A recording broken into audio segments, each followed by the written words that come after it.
Hello students, तो आप हम पढ़ेंगे कॉजेज़ ऑफ इन्फ्लेशन कि क्या रीज़न्स होते हैं जिसकी वजह से जो परचेजिंग पावर है हमारी वो रिड्यूस होती है, या जिसकी वजह से किसी चीज़ के जो प्राइसेस हैं वो डे बाय डे इंक्रीज़ होते हैं। तो बेसिकली ये कॉजेज़ जो होते हैं वो तीन कैटेगरी के होते हैं। First one is demand pull inflation. जैसे कि नाम से ही पता चल रहा है, यहाँ जो महंगाई की दर इंक्रीज़ होगी वो इसका रीज़न क्या होता है कि मार्केट में किसी पर्टिकुलर प्रोडक्ट की जो सप्लाई होती है वो कम होती है और डिमांड जो होती है वो बहुत ज़्यादा होती है।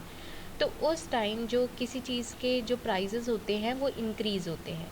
जैसे कि आप स्क्रीन में देख रहे हो कि यहाँ हमने अनियन का एग्जांपल लिया है।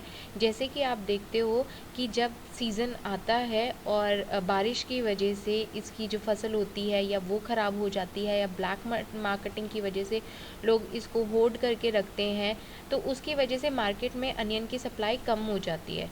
तो जब अनियन की सप्लाई कम हो जाती है तो डे बाय डे अनियन के प्राइसेस क्या हो जाते हैं, राइज हो जाते हैं। तो इसको बोलते हैं डिमांड पुल इन्फ्लेशन। इसके बहुत सारे सब पार्ट्स हैं जो हम नेक्स्ट वीडियो में करेंगे। मेन करेंगे हम तीन पार्ट्स अभी।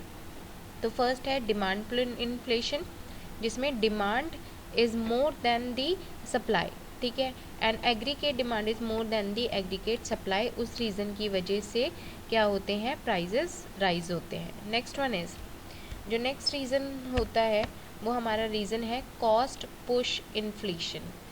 यहाँ जो प्रोडक्ट एंड सर्विसेज की जो दाम होते हैं वो इस वजह से बढ़ते हैं। क्योंकि जो प्रोडक्ट हम मैन्युफैक्चर कर रहे हैं उसमें जो हम मटेरियल यूज़ कर रहे हैं, उसमें जो रॉ मटेरियल यूज़ कर रहे हैं वो रॉ मटेरियल ही महंगा हो चुका है।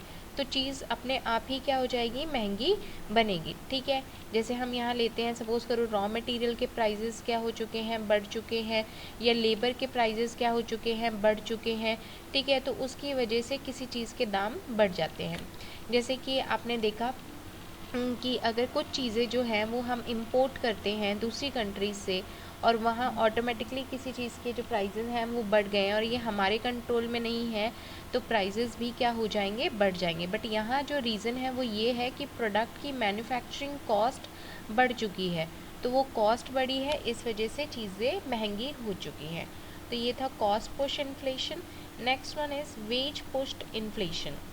वेज पुश इन्फ्लेशन क्या होता है कि नॉर्मली जब किसी पर्सन की जो सैलरी होती है वो इंक्रीज़ होती है, उसको पहले के मुकाबले अब ज़्यादा जो है इनकम जो है वो मिल रही है, सैलरी ज़्यादा मिल रही है।